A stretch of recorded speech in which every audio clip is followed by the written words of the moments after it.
情，逃亡的事我不会做，别再借命运的手折磨我。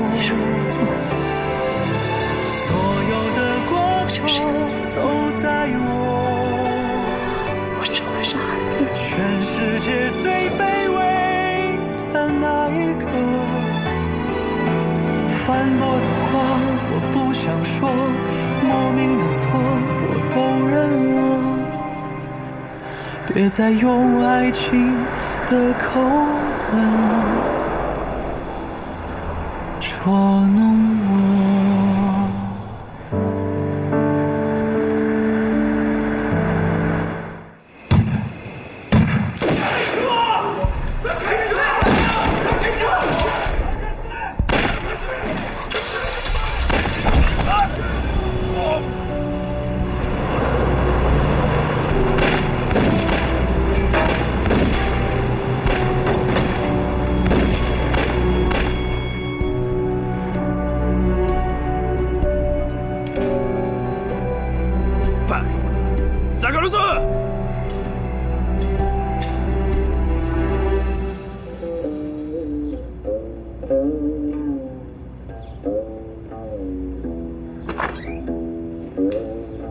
冯委员，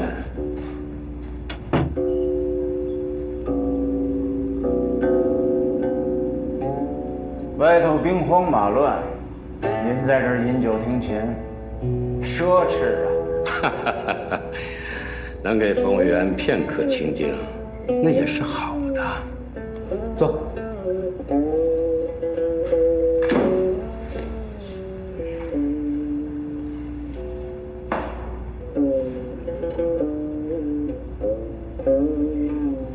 金科长，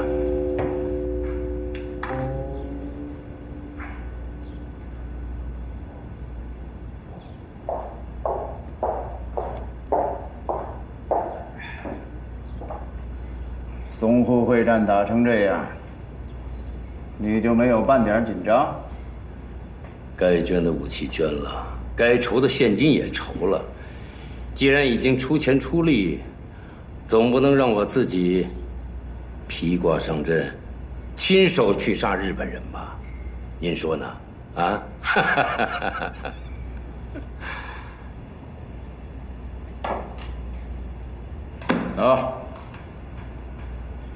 下周5，内迁客轮祥和号，客运舱位90人。另外，我给你配了货运舱位25吨。冯委员日理万机，竟还惦念我的安危，这份情谊，王某知道重了。交通运输嘛，我总归有些办法。只是这赈济物资缺口啊，真是让人焦头烂额呀！边沙缺口70吨，大米缺口120吨，还有抗炎药，也缺1万针剂啊！放心，我替您解忧，如何？程总经理，非常抱歉，没能帮你解决外资证明。自打金盆洗手，我也就是个医院的老板，在工部局也说不上话。你千万别这么说，这件事情本来就是我为难你。要不这样，把工厂的机器搬到医院来暂时存放。啊，不，千万别这样！眼下伤兵无数，正是上安医院最忙碌的时候，万不可拮据空间，方便我们。罗老板，您放心，我会再想想办法。也好，那我告辞了。您慢走。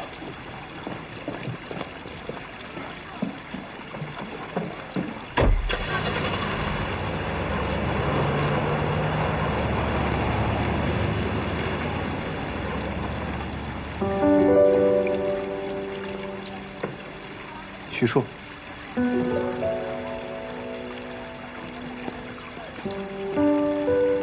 不如我们进去坐坐吧。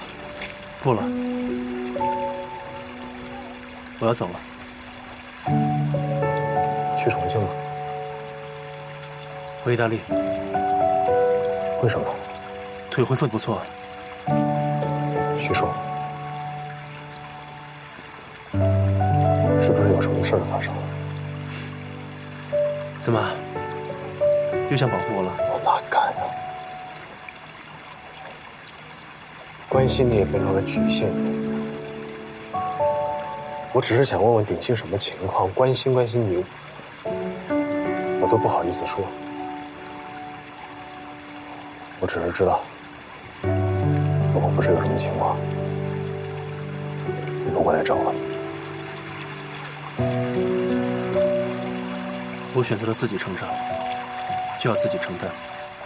这次来，我不是向你求助的，我只是想跟你道个别。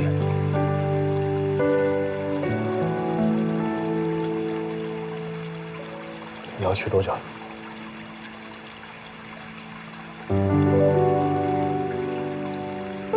再也不回来了？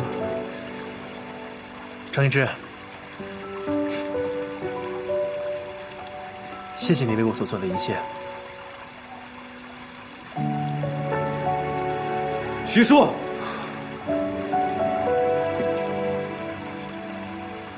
你必须得回来，我们的理想还没有实现。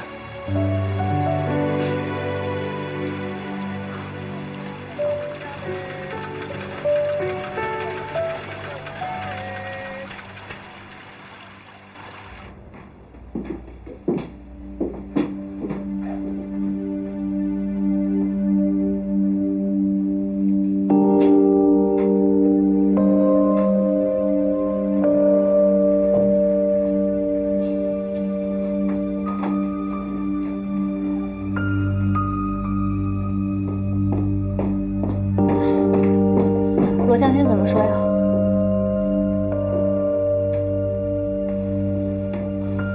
卡内那儿也不行，肯定是他们知道我们立邦银行被银行工会除名了，所以才不担心我们。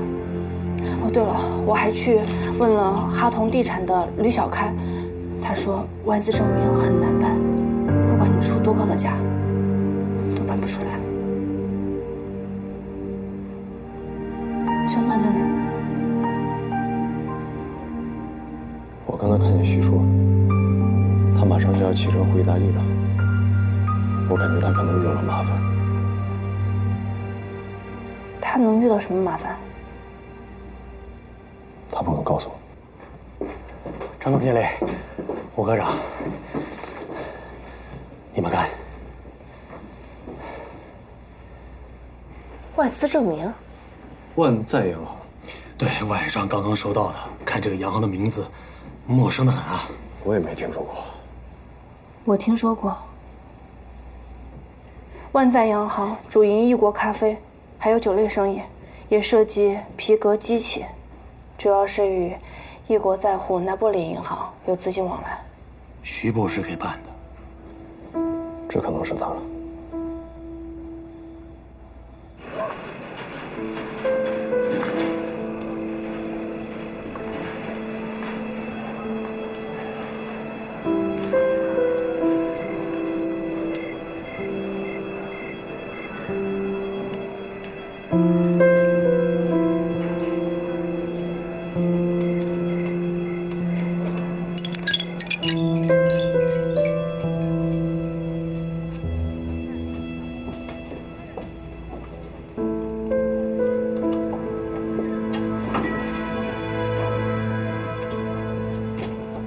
小凤睡了吗？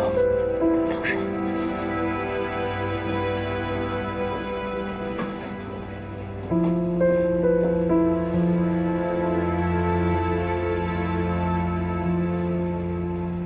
睡觉前，你去找爸爸。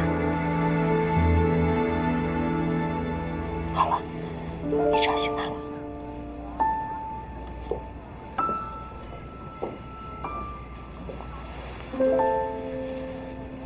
怎么又做洋服了？别提了，现在战事正不坏，还有太太要做2条礼服，带到后房去。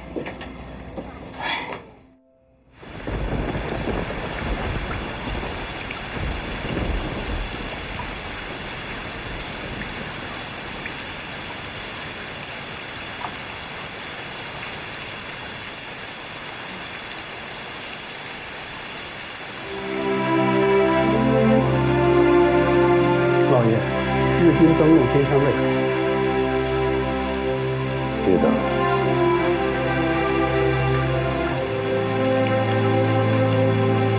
另外，赵麻子拿着您给的外资证明，已经顺利把厂子迁进租界。这么大的人情，要不给程一志透露一分，他恐怕以为是徐庶的玩意。这样的事情毕竟是你，还是把这功劳让给别人吧。老爷对他还是放心不下。你看这个冯有如每天心急火燎来电追问，要的不就是棉纱药剂吗？这类物资，谁手里最多？程一志。他扶持实业多年，这手里的工程已经成了香饽饽。别人不助他，我得助他。以备咱们后路。老爷的意思是，就留在上海。我现在已经成了冯有如的金袋子了，要是去了后方，岂不成了代代羔羊，任人骗喝？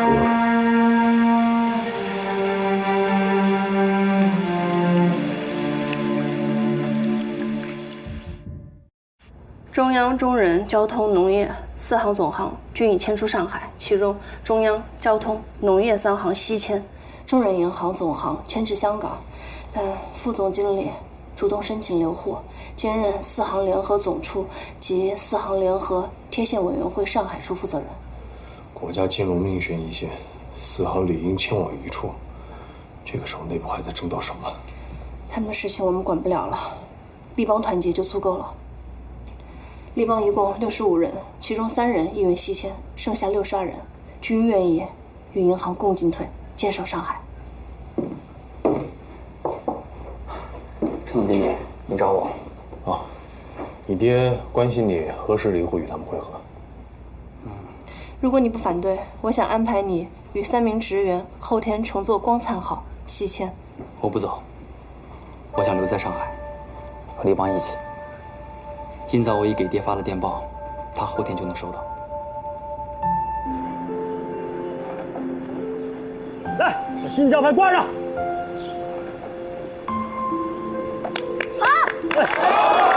好，谢谢。哎，现在就请各位来宾里面参观啊！工人们，咱们赶紧干活了！来，里面请。哎，干活了！好，谢谢，坐下，请进，多谢啊！来，干活了啊！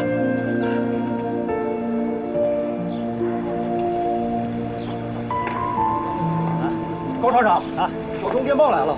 哎，小松怎么说？他不来重庆了啊？要跟立邦一起留在上海。这行吗？没事，有程总经理在，小松不会出差池。有一直在我倒是放心。可这上海现在那么多的日本人，不安全呀。小松也该当个男子汉了。来，二位里边请。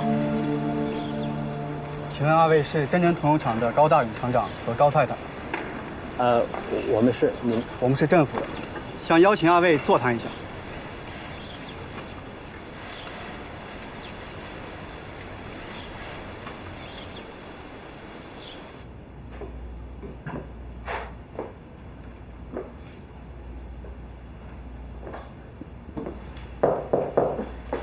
请进。二位请。高厂长，你好。高太太。二位请坐。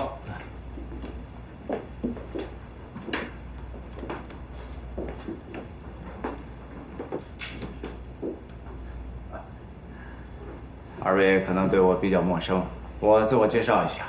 本人冯有如，在国民政府社会部，主理民政工作。立邦银行的程一志，程总经理是我多年的朋友。冯委员，黄如红也是您多年的朋友吧？不错，我和黄如红是多年的朋友不假。不过高太太不也和黄如红是多年的夫妻吗？啊！来，高太太，请坐。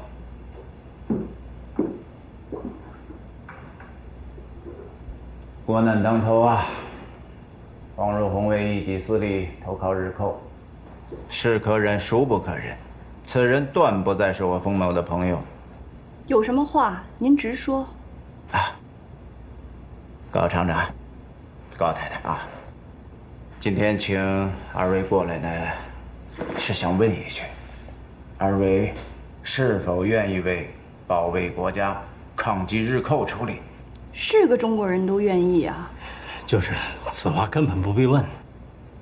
好，很好。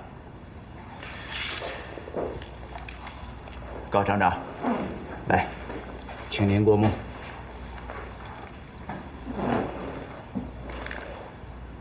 同游关乎民生，更关乎国防啊！是武器钢材必用之器料，为战时急需。你们的真正同游质量上乘，防酸防蛀效果一等啊！若是二位真的愿意为抗战出力，就请拿出行动。冯委员，我们固然知道同游关乎民生国防，但这文件的意思是我们得交出真正同游场。战时特殊啊，政府不得不干预经济，还望二位能够理解。这呀，不是个小事儿，就凭您理解二字，说实话，我心里真没有底。要不这样，容我们夫妇俩回去再商量商量。是啊，既然您是程总经理的好朋友，也让我们问问程总经理的意思。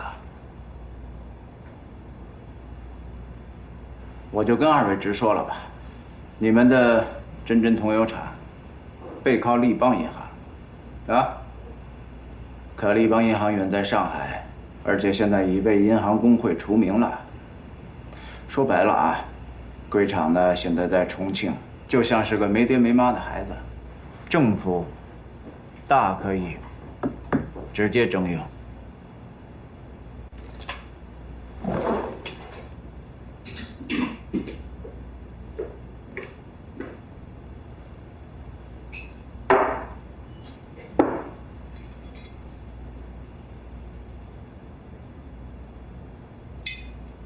但是我不同意这么做。高厂长毕竟有工厂创办之功啊，你们二位对真真同友厂又有深厚的感情，更何况啊，二位又有救国抗敌之心啊！来，所以我才和社会部多次沟通、多次交涉呀，最终才争取到现在这份条件。政府同意给予二位30%股份，并且保留二位的股东身份，这可是十分的优待了。啊，当然你们也可以再考虑考虑，也可以问问程总经理的意思，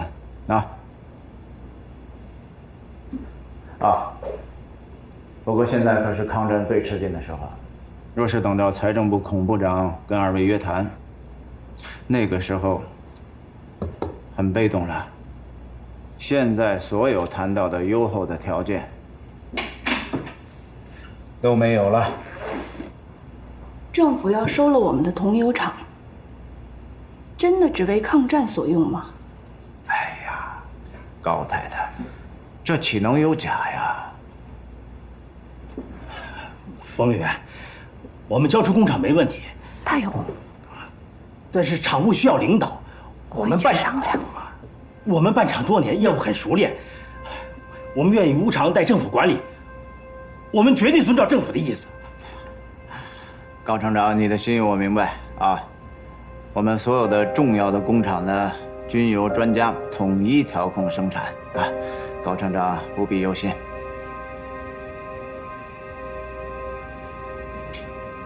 高太太，如果您也没有异议的话，那我就让高厂长签字了。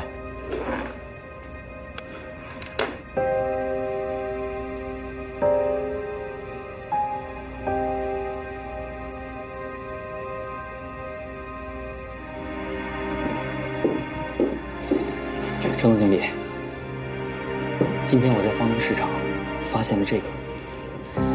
此取样、色泽、气味和折光指数与真真桐油46号一模一样，连装箱封印也和真真桐油一模一样，唯独生产标签没有印刷真真2字。按理来说，这不应该是真正产品。桐油在后方属于特级管控的1等战略物资，没有政府的特殊许可是不可能运输的，更别说用到人性命。可我觉得它100%就是真真桐油，就是46号。那有可能是后方管控不严，出现了少量走私。不是少量，我花了1上午时间打听，光是流入上海市面的就有数千吨之多。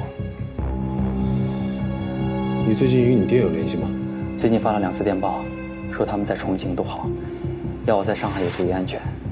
只是重庆通信设备紧张，不给配装电话，电报来往起码也要半月之久。这样，这份取样先留下，我让信料科继续跟进此事。如果有消息的话，第一时间告诉你。好。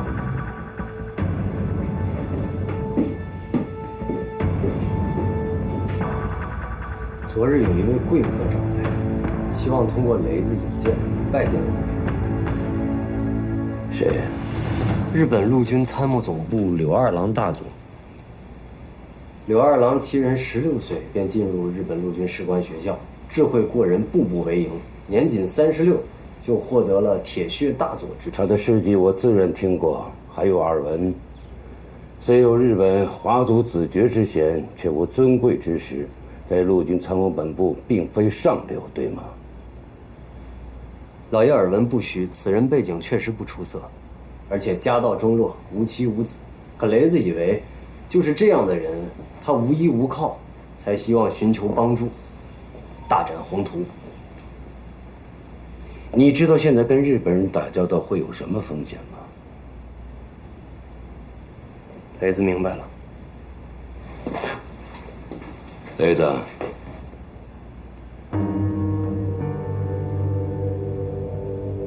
找来聊聊。是。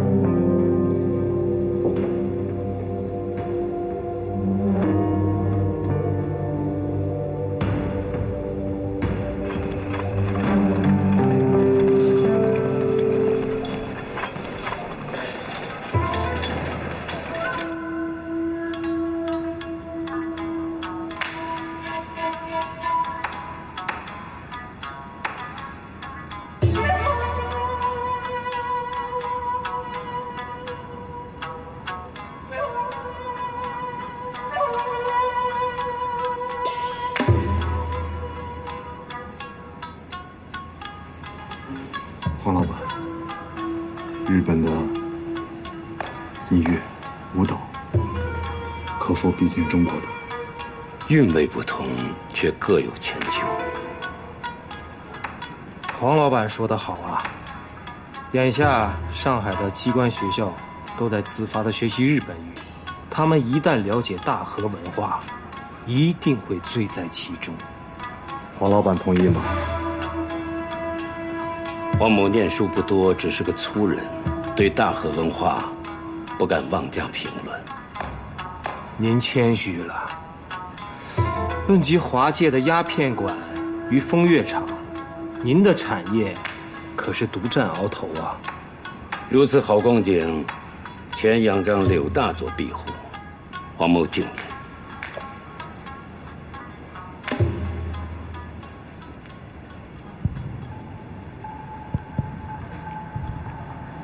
黄老板太客气了，我们的利益是一致的，合作也应该是相互的。黄老板既然在金融界威信十足，我们现在的通货难以推进，您可不能袖手旁观啊！黄某对此事也略有反思，日通货推进之难，症结全在法币不变。唯有法币失去信用，日通货才能有市场。但这件事情靠武力无法解决问题，智取方为上策。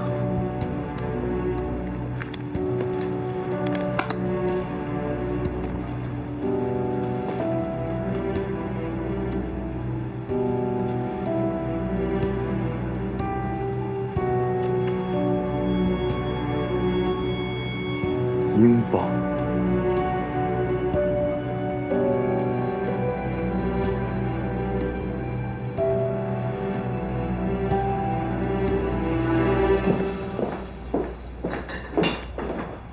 程总经理，宋掌柜来了。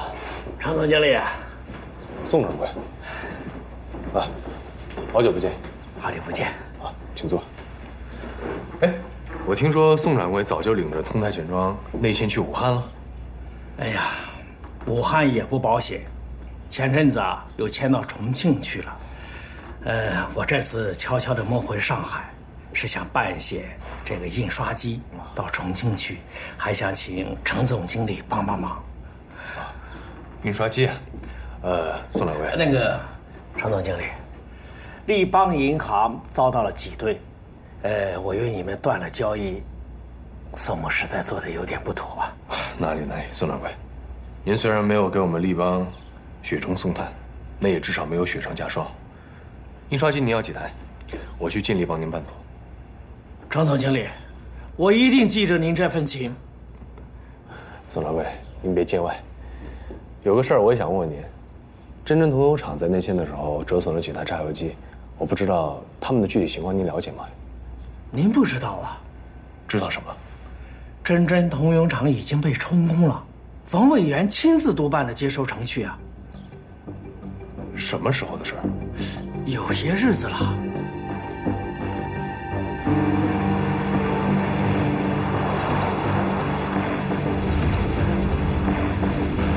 文如刚刚代表政府接管真真铜油厂，真真铜油正在上海露面贩售，这背后的玄机实在是不可想象。高举抗战之名侵占工厂，走私管控物资谋取暴利，这个姓冯的胆子也太大了吧？他就不怕高厂长和兰杰知道了，揭发他的恶行吗？这个冯做事走一步想三步，他如果敢这样侵占工厂的话，说不定兰杰还有高厂长的安危已经掌握在他手里了。我立马着手去调查。好。对了，这2天夜里你有听到电话响吗？电话？前天凌晨1点的时候，电话响了，我就爬起来接了，刚喂了一声，他就挂了。昨天晚上12点半的时候，他又响了，我又去接了，他又挂了。恶作剧吗？倒是不像，我感觉是有意在找你，只是一听到是我的声音不对，就挂了。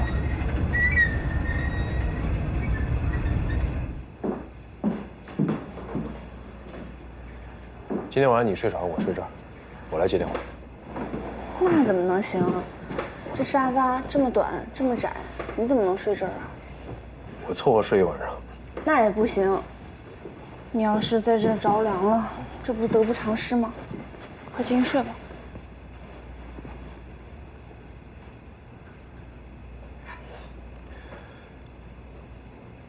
那我们现在怎么办？要不我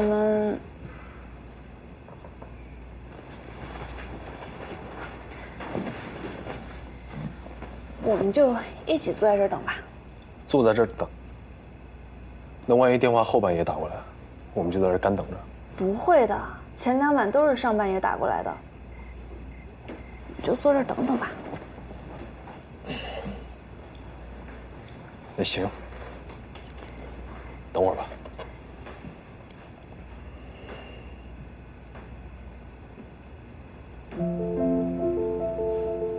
你要不要吃点什么，喝点什么？我们在等电话。我当然知道。这不是吃点什么，喝点什么，再聊会儿天儿，时间过得快点吗？哎，你该不会在骗我吧？真的有电话打过来？当然是啊，我为什么要骗你啊？难道我就为了晚上和你坐在这儿吗？我是赖在这里不走，但你也不能这么说我。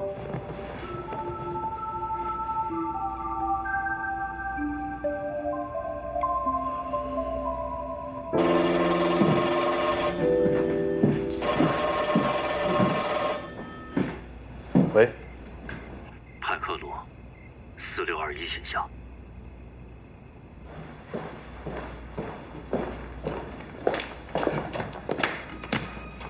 黄老板，这是我们银行今天所有的英镑，我都给你拿来了。梁总经理办事让人省心。哪里，梁某实在不敢当呢，还得多亏黄老板指点啊。我这后边还有一笔英镑，要继续依赖梁总经理。黄老板，我不是不想尽力，只是这金额实在太大了些。再说眼下4联总处严抓拿法币套外汇的事，万一我要是被4联总处抓着了，这套汇怎么抓？重庆方面为了保汇率，打肿脸充胖子。这换汇者不问来头，不问用途，这种做法能抓着谁？再说了，4联总处不比过去了，现在既无权力，也无余威，你怕什么？出了什么事儿，我撑着。是。送客。两位请。那黄老板，我先告辞了啊。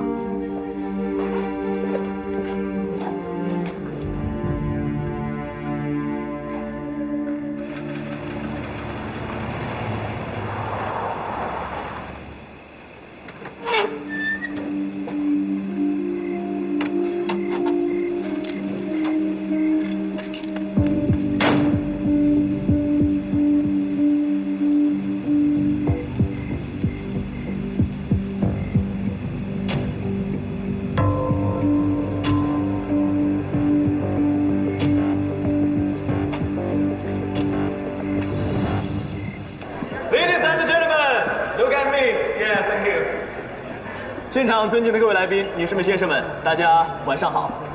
非常感谢各位能够于百忙之中来到我们的拍卖现场啊！我相信很多朋友来到现场的原因，也是为了我们很多流离失所、温饱难测的同胞啊来筹集善款。那么在今天，我们就将以慈善拍卖会的形式来筹集善款。那么在接下来，我们话不多说，有请我们今天的第1位拍品的所有者，也就是我们人民银行上海分行的森夏经理来展示今天的第1件拍品。有请森夏经理。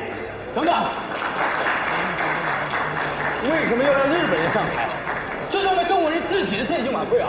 哎呀，副总经理，你就小心点。这件是我珍藏的一件青铜器，现在呢，予以捐出。可悲可叹，愿日中友好，还是自由和平共处。谢谢各位。好的，非常感谢孙夏先生的分享。我相信大家对于这件藏品已经有了很大的兴趣。那现在就进入我们的拍卖环节，起拍价1000英镑。来，各位，1000英镑，时间交给大家。1000。好，1000英镑一次，马上就出现了第一个价格。哇，2000，那有没有更高的？2000一次，2000英镑2次，3000英镑，哇，3000英镑一个非常好的价格了。3000英镑一次，3000 2次，3000。OK， 恭喜这位先生获得了我们3000元的价格，获得这件藏品啊，确实物超所值。ただいま。今回の募金パーティーは民衆救済を目的として日中両国の金融業者を友好的共存し、心を一つにすることで。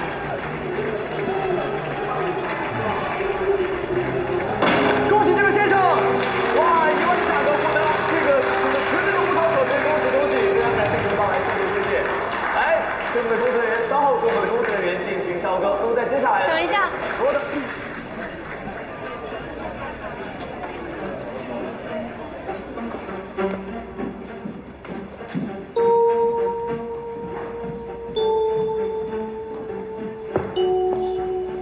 麻烦话筒借我用一用。这个帮我拿一下，谢谢您。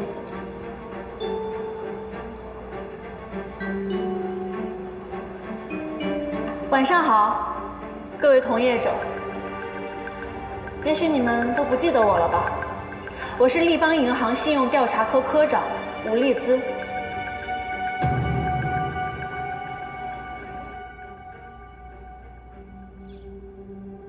程总经理，我和廖兰不能出门，也无电话，唯有向您去信告知情况。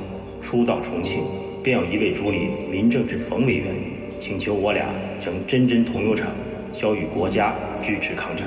我俩爱国心切，为多加考虑。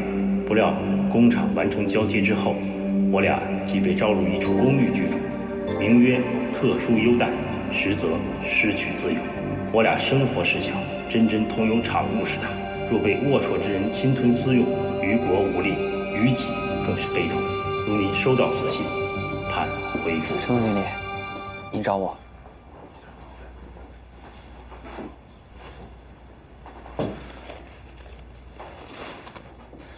是我爹的字。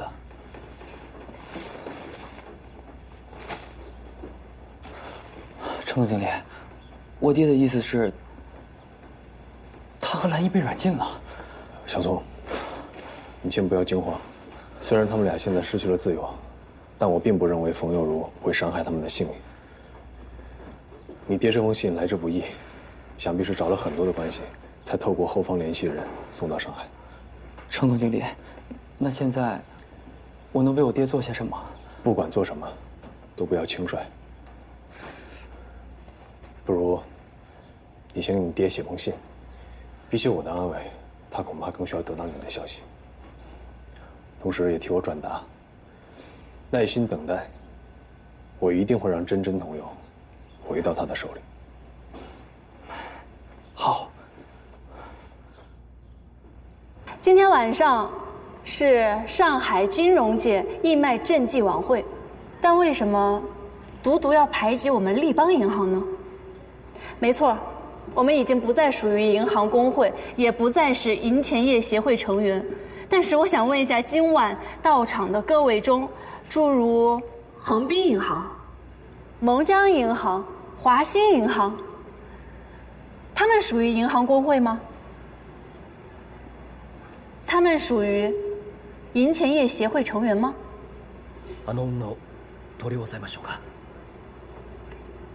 今天我要代表立邦银行向赈济委员会捐出法币10万元整。嚯！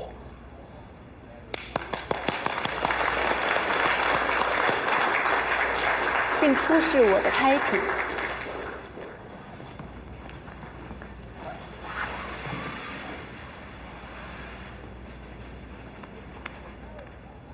山河壮丽图。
希望各位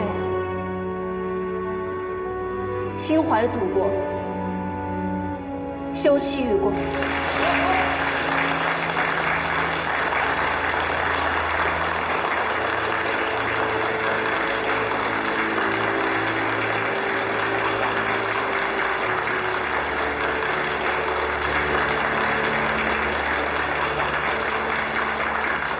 万掌柜找了4联总处的关系，给您换了5万英镑出来。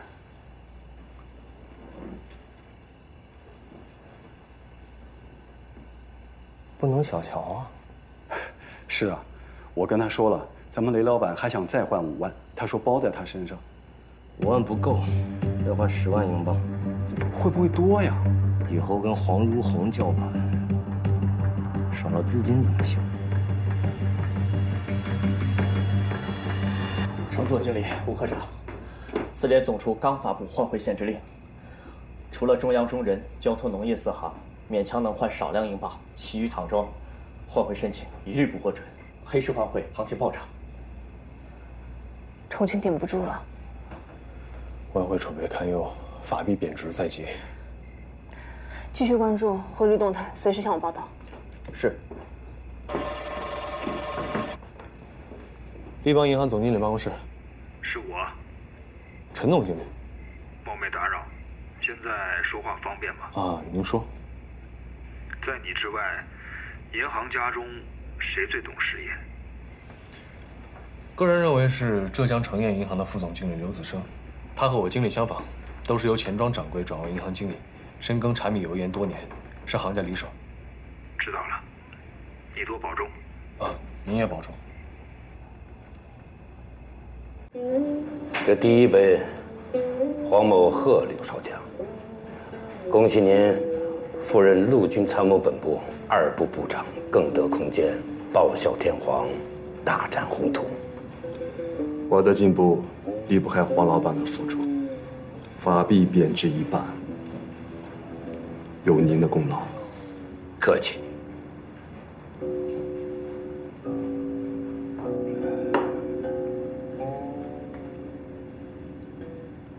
黄老板，说来还有一事，请您配合。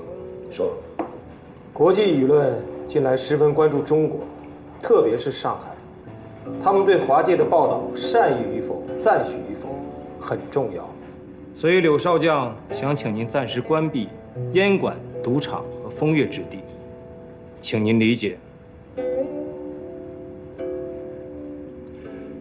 凡将军要求，黄某一定配合。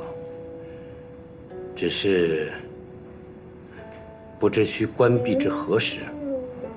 短则3月，长则不便估计。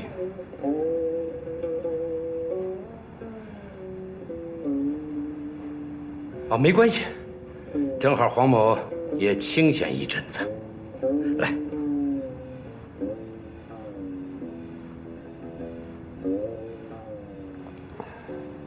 听闻柳少将正在筹备中央储备银行筹建一事，若确有此事，黄某也愿意尽一份心力。毕竟钱银两业是黄某的老地盘嘛。说到这儿，我突然想起了一个人，黄老板可知一位女银行家，名叫吴丽姿。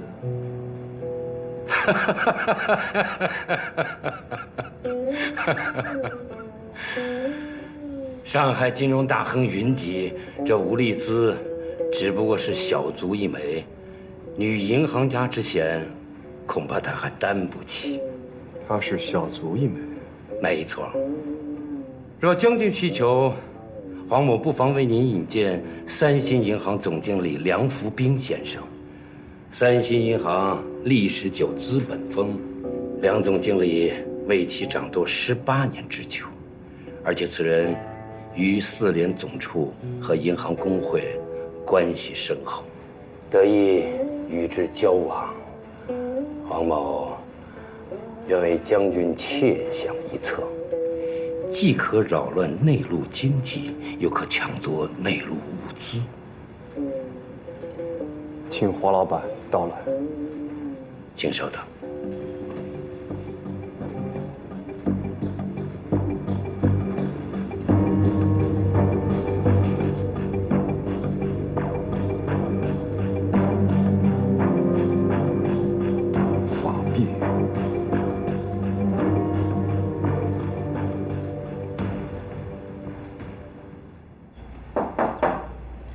请进。吴科长，您的信。现在邮局都乱套了，送信的不塞进信箱，直接往门口一扔，这信脏兮兮的。没事儿，信封脏了，里面的东西没问题就行。不止脏，您看那邮戳，半年前的信了。好，你先去忙吧。好。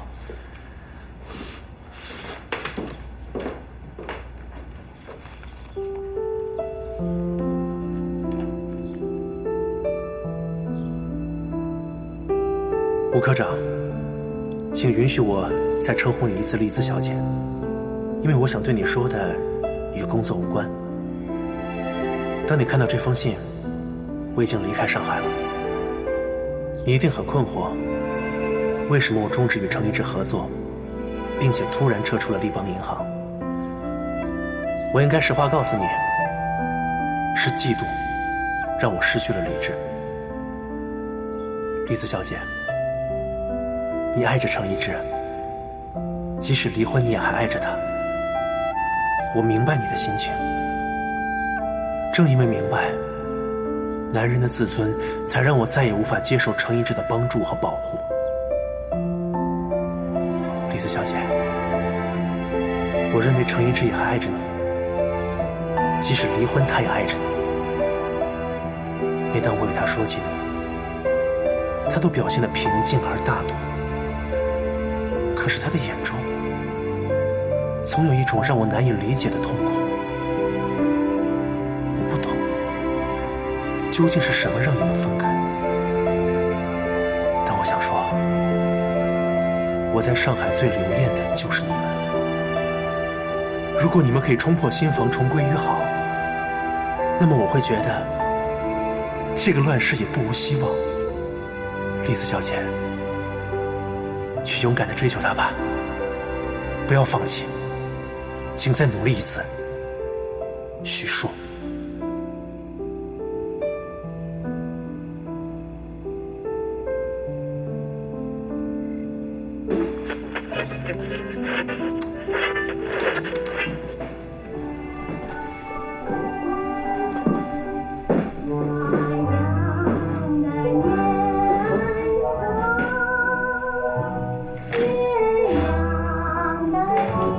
你回来了，包给我。进来。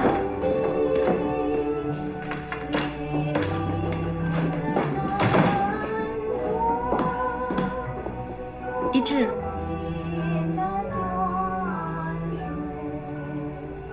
你怎么了？意大利领事馆发布讣告，科伦布尔蒂斯号2周前在吉列岛附近的海域触礁失事，船上48名中国人，包括徐硕，全部失踪。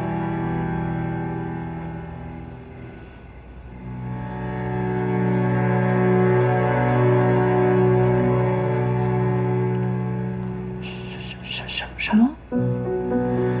徐硕遇难了。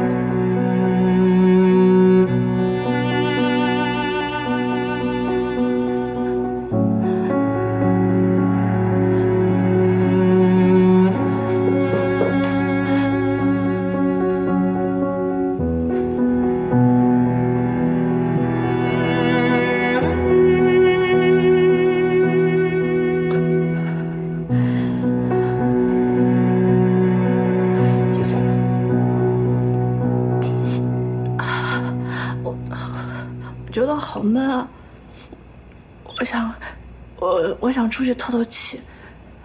你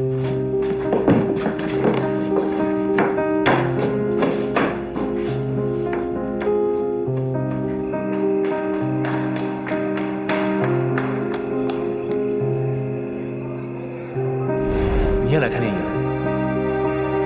啊，我只是路过。卓别林上了个新片《马戏团》，你知道吗？我们可以一起看。我知道，但我已经看过了。上个星期刚放的，你你就看过了？徐博士，以后请不要叫我栗子小姐了。那我该叫你什么？吴科长。那吴科长，我们算和好了吗？徐博士，我的原则没有变，我们的工作关系也没有不好呀。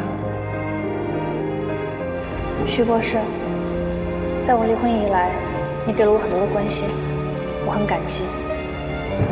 但是我希望我们之间不要有模糊的地方。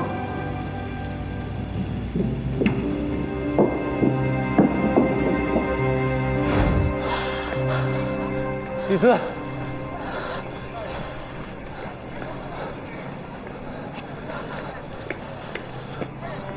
李斯，我太坏了，我太坏了。他一直想安慰我，我一直都不领情。他约我去看音乐会，我拒绝他；他约我去看电影，我也拒绝他。就算我答应他，我也要跟他讲清楚，跟他划清界限，因为我怕你误会我们。我连他的友情我都拒绝了。我从来都没有考虑过他的感受，我心里一点都没有他。迷人的音符穿堂但他还想着我，他还挂念着我，他还给我写信。我今天早上迷雾持续平铺，巨大而神圣。我今天早上，我刚刚读过他给我写的信，他鼓励我去追求你，两颗心各自独舞，偃旗息鼓。他让我不要放弃，热闹的舞台，哪怕是失败了也不要放弃。命运随即画出，偶尔会交叉的弧。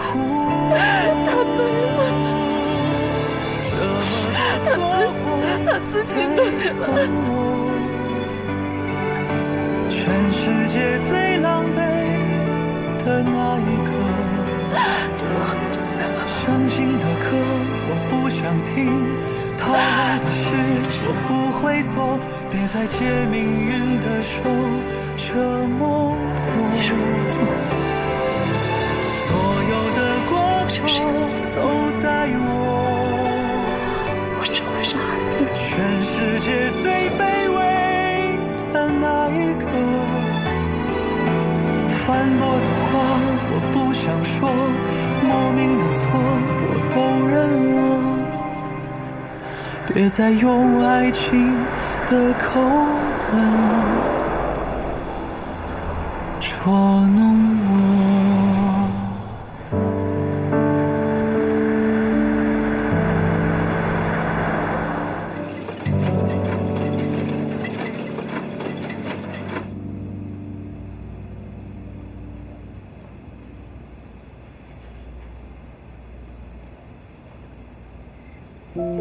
你在想什么？我在想，生命这样无常，为什么我们还要压抑自己的感情？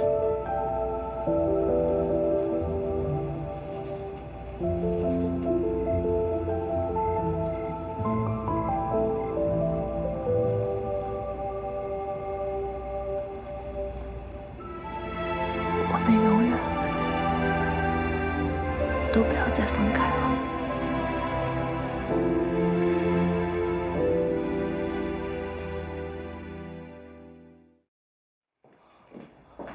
常总经理，日军在广东中山击落客机金贵号，机上包括交通银行孙总经理在内16人，全部遇难。重庆银行工会发布布告，表示沉痛哀悼。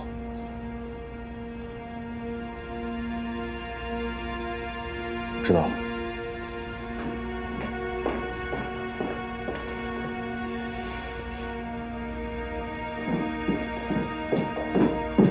金贵号的事情你知道了吗？刚才秘书来报，孙总经理遇难。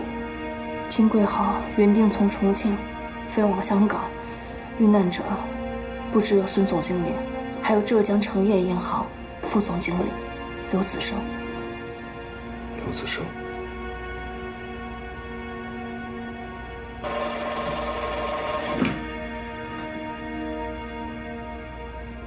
立邦银行总经理办公室。陈总经理。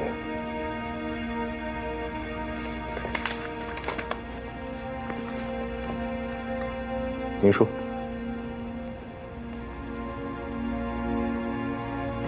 好。陈总经理说什么了？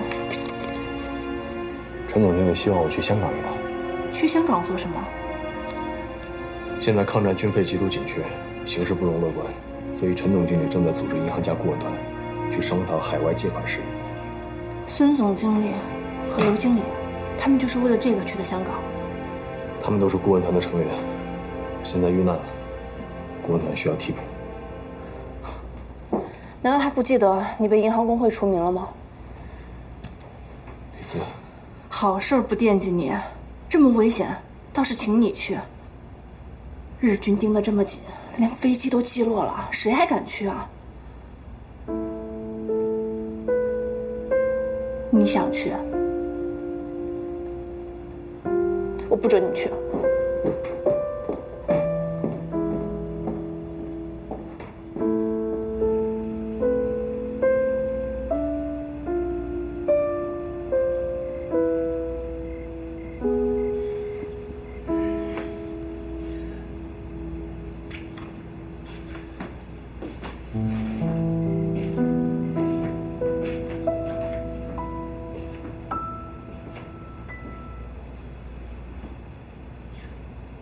不会有危险的。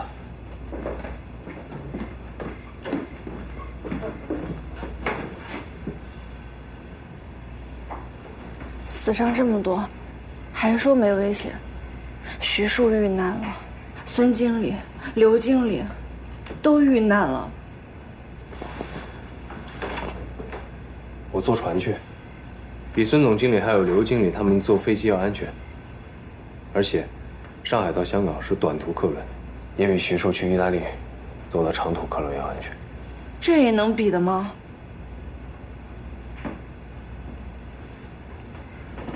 我们说好了不分开的。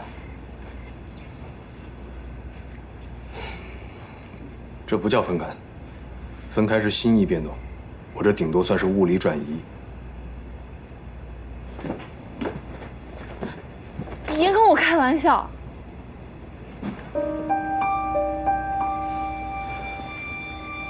那我跟你说大意，国难当头，匹夫有责。刘子生总经理是我推荐给陈总经理的，人家义无反顾的去了，结果牺牲了。所以现在陈总经理需要我来顶这个缺，那我呢？难道我要告诉陈总经理说，我因为害怕不去吗？合适吗？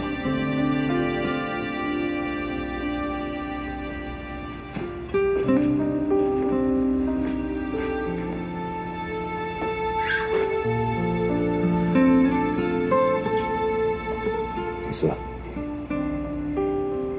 我想去。一旦借款成功，不仅可以扩充军费，提振士气，更是可以让将士们感受到国际社会的支持，让民众们看到胜利的希望。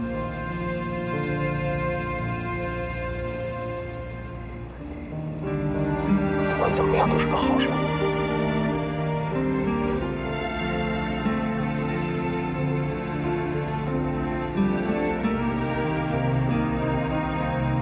但你知道，想要悄无声息地离开上海，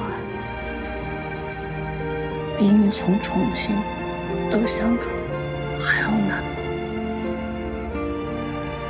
租界里有这么多的日本特务，我万一他们察觉了，立邦怎么办？你可能还会有灭顶之灾。我都知道，所以我去不去，由你决定。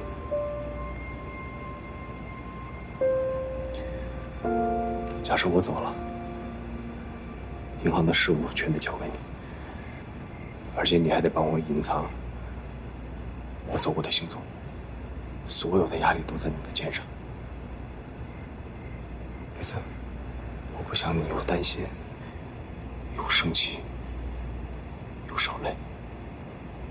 如果真是这样的话，我宁愿不去。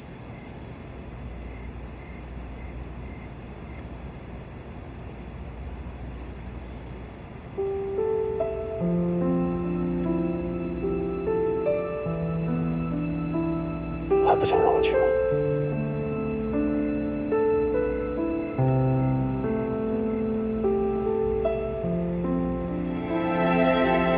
你去吧。其实你去了，也是件好事。银行工会和你断绝关系，这个无人不知。金融界一直在排挤立邦银行，这个也无人不晓。如果你去了，别引起日本人注意。顾问团里竟然会有你。雨森，但是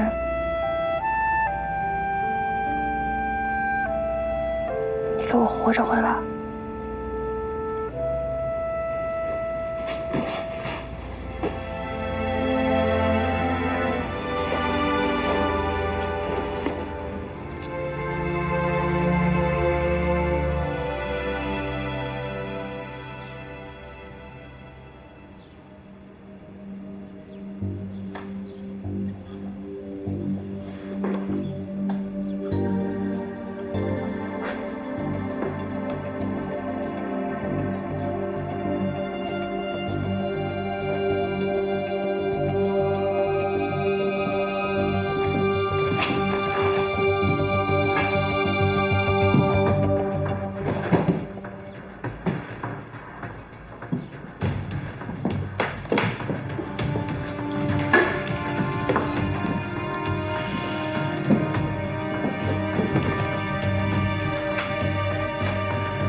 少々閣下、すでに放火の準備は完了いたしました。ご覧になってください。右は本物の貨幣で、左は偽物の貨幣です。それで我々はどう判別する？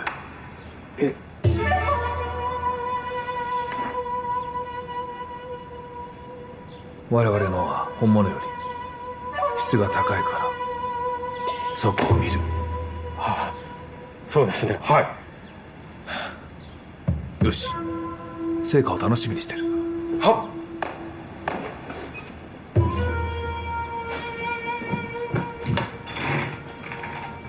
失礼しました。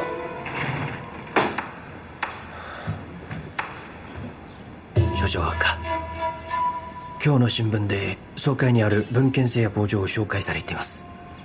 興味深いのは州工場長は中国で初めて高計画結果を排出。しかし中華政府官僚と国賊政策を批判したことで製薬会社の内地出店は失敗しました。彼はさらに上海重機の銀行倉庫による霊宝銀行への不正を批判したと。霊宝銀行、資料を調べたところ霊宝銀行非常に特殊です。そうか。ゴレイス課長は名門の霊長で相当の財力があるようです。父のご父父はかつて上海の大手風潮銀行を管理していました。なるほど、レイスさんは一角の人物ということになるな。吴科长，赵厂长，您坐。好。我想问你一下，程经理是不是生病了？您怎么知道的呀？昨天跟他通电话，我听着就不对劲儿。他说他胸闷，然后我过来对账，艾秘书说他出差了。我这一琢磨，这肯定是生病了呀。医生说了，没什么大碍，胸闷气短，应该是过于疲劳所致，所以就一定不能工作了，要好好的养身体。我想可能是因为徐庶的事情，让他太伤心了。哎，是啊，徐庶英年早逝，别说他接受不了了，我心里也不舒服。那这样吧，我过去看看他，给他带点吃的用的东西。他住哪个医院啊？不，千万别。咱们还是让他自己待着，他想静一会儿，我们就别去烦扰他了。不是，我知道，可是我不是担心没人照顾他吗？他住哪个医院？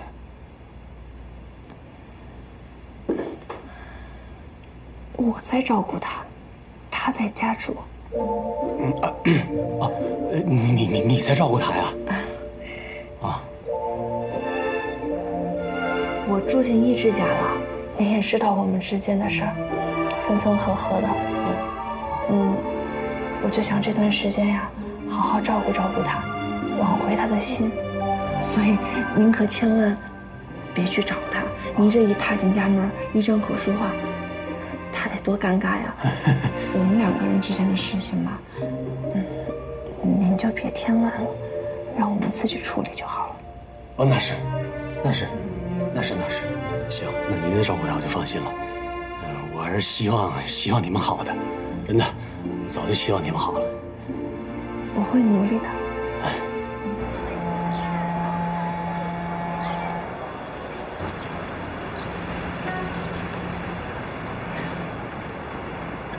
Welcome to the Prince Hotel。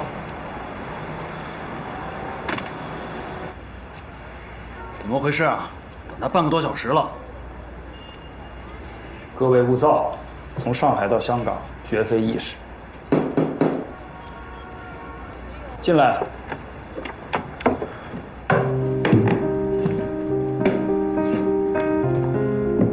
客轮到港延迟，十分抱歉，来晚了。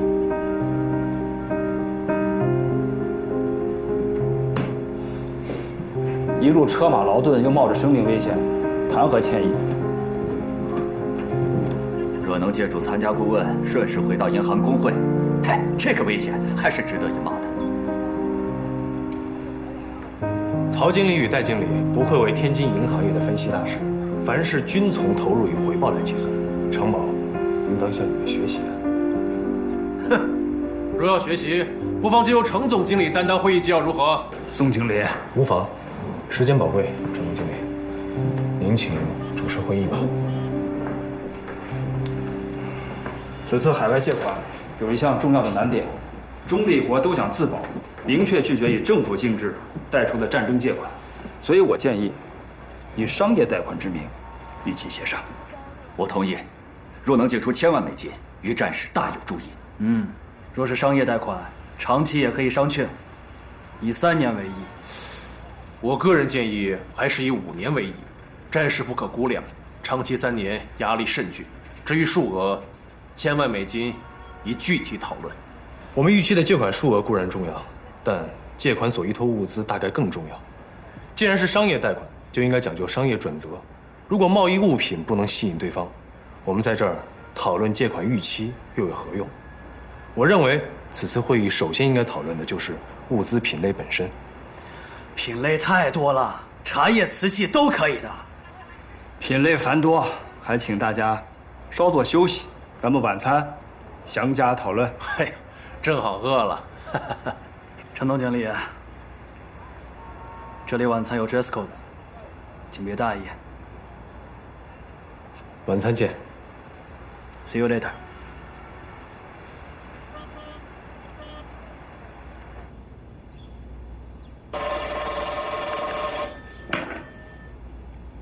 立邦银行总经理办公室。吴总经理辛苦了。是戴总经理辛苦了。怎么样，还顺利吗？有没有露馅？挺好的。赵麻子特别担心你，生怕你病得厉害，还非要去家里看你，被我给拦住了。我告诉他，说不然好呢。你呢？都顺利吗？我这边除了跟顾问有些争论，被他讽刺了一下，讨论还算融洽。那是他们还不了解你，你是诚意治，治他们呀，还不是分分钟的事。喂，我是治国的治，不是治人的治，好吗？一志，怎么了？我想你了。我得去吃晚饭了。讨厌。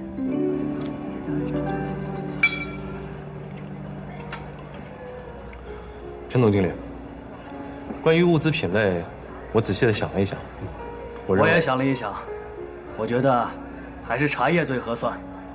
我做了个调查，去年内陆共收得茶叶60万箱，我们只要从安徽、云南、浙江等几大产区抽调20万箱，然后逐年提升2成，5年长期出口，便可达到150万箱。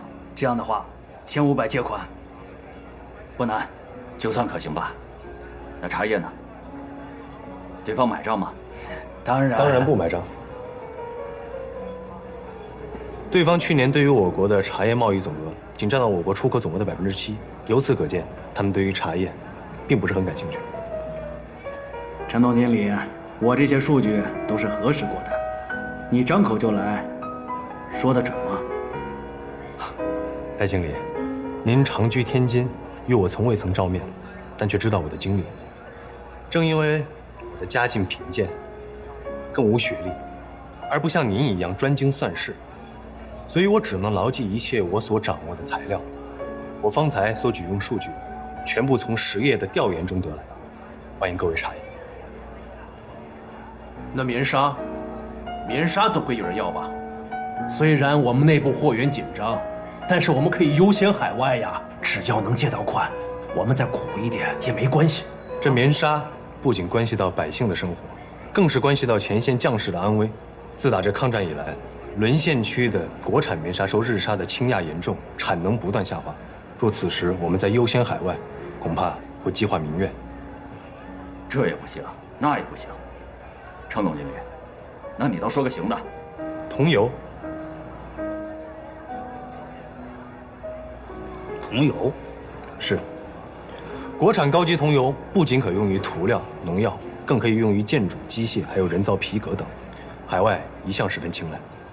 哼，这个我就不懂了。出口棉纱呢，会激化民怨，但出口桐油却不会。因为桐油产能远比棉纱高，战前年收14万5千吨，战后不降反增，去年已超过15万吨，而国内消费仅占5成，出口达80万吨。桐油产品不仅可以自给自足，且有充分余裕输出海外。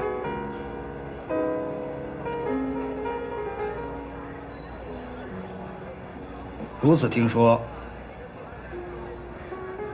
我同意程总经理的建议，以桐油为物资品类，各位意见如何？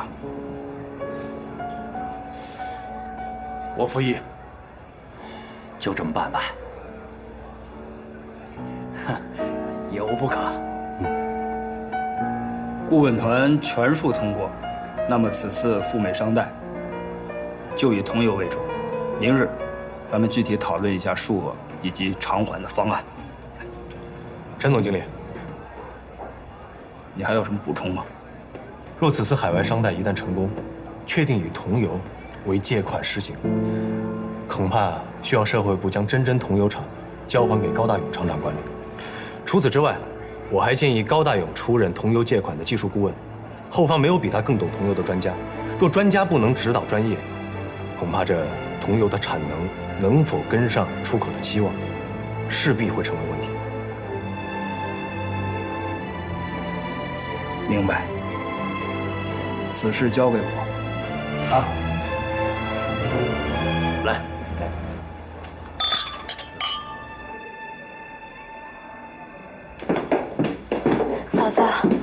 一直搁变了吗？小铃铛，你找一直有事儿吗？你有什么跟我说，我回去告诉他。是岛崎的事儿还是小凤？不是，都不是。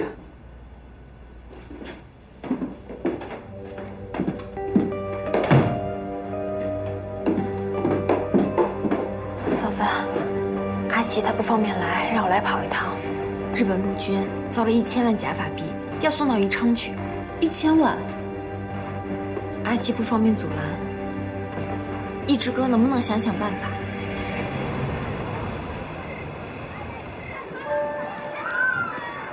今天发挥得很好，虽然在我的意料之中，但仍给了我惊艳的感觉。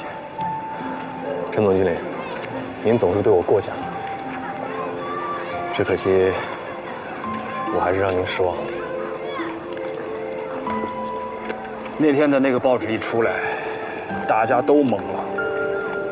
银行股东坚决反对，我也没能说服他。那也不是您的过错，只能怪我自己有所以为。但是你领导立邦的成绩从未让我失望。这次海外借款，如果你愿意，我可以安排你和艾琳见面。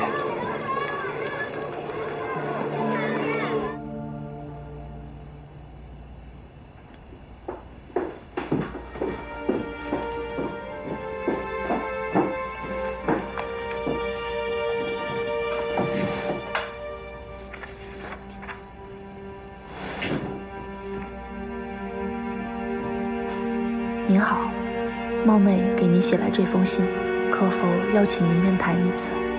我有万分重要紧急之事。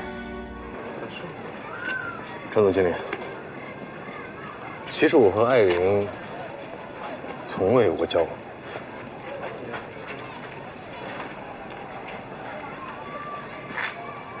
我和她假装谈恋爱，只是为了帮她拖延时间，申请入学。他想读博士，非常想。所幸，他现在已经入院了。这丫头。还有，陈总经理，这次我恐怕不能跟随访问团去海外进行谈判了，因为我想尽快回到上海。如果消失时间太长的话，立邦恐怕会有危险。说的也是。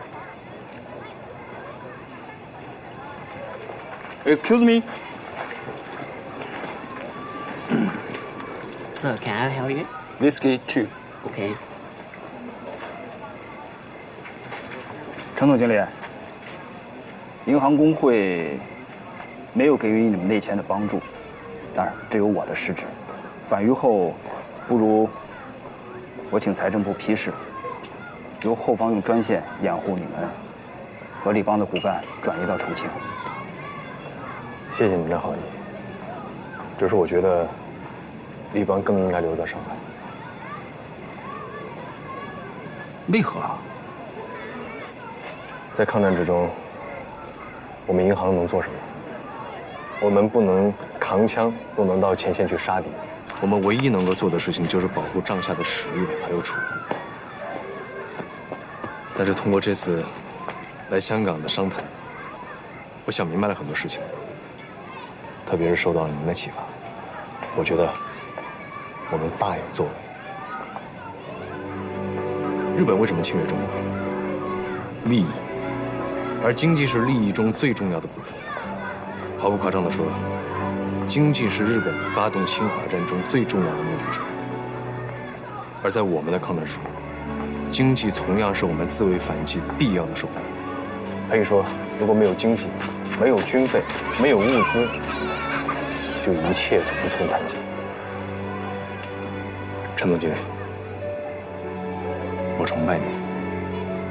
您可以直接同外国的财长进行谈话。您有宏观上影响战局的经济手段。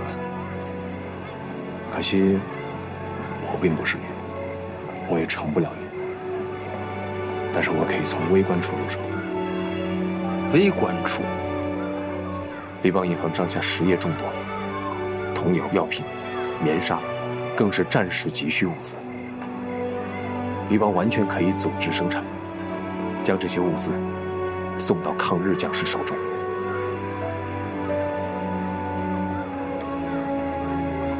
经济抗争之中，大象要捕的，蚂蚁也要抗争。我虽然成不了像您这样的大象，但是做一只蚂蚁也无不可。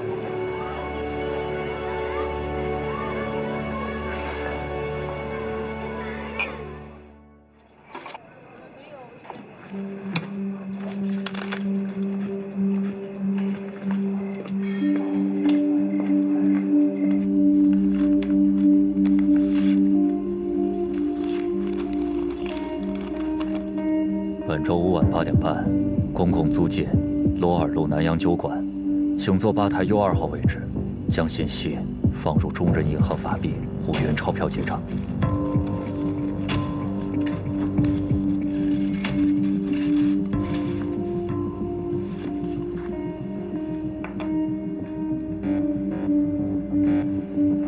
据悉，日本陆军伪造1000万法币，即将送往宜昌，望予以解决。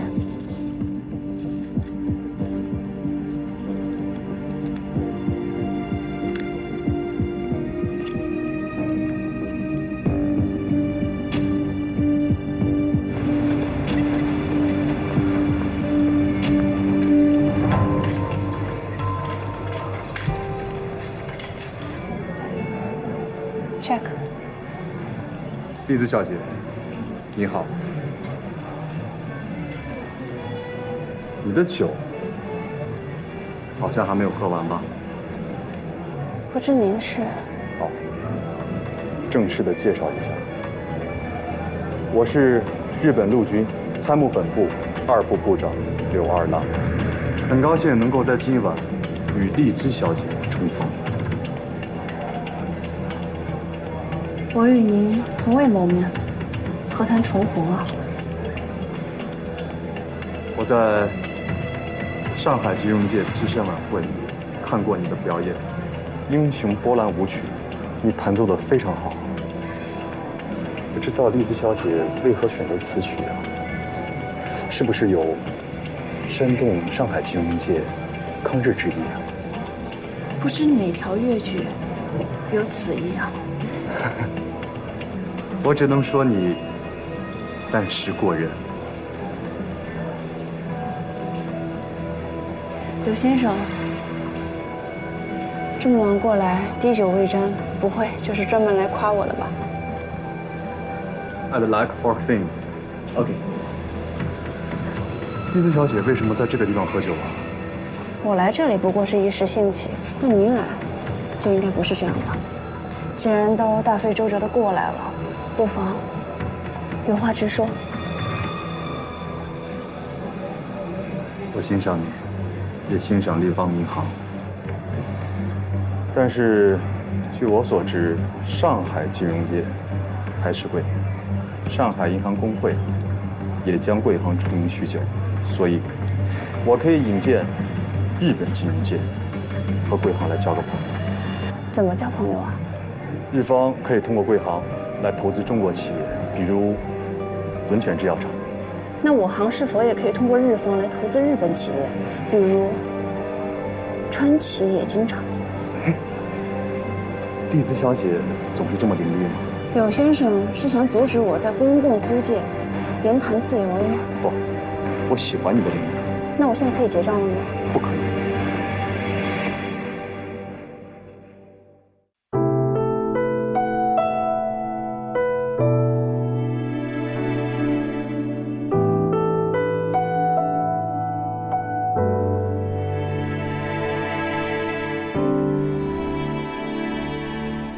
迷人的音符穿堂而过，千万种孤独喃喃入库，平静的海面，迷雾持续平铺，巨大而深深的虚无，动人的孤独平行错落，两颗心各自独舞，偃旗息鼓，热闹的舞台，命运随即画出偶尔会交叉的湖。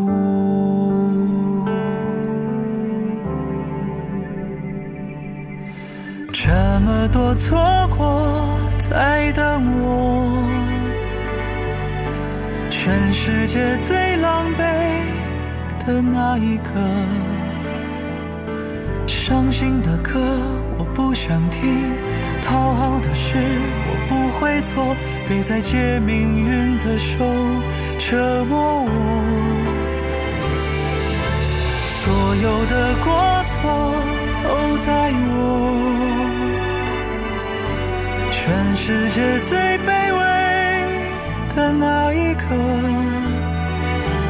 反驳的话我不想说，莫名的错我都认了，别再用爱情的口吻捉弄我。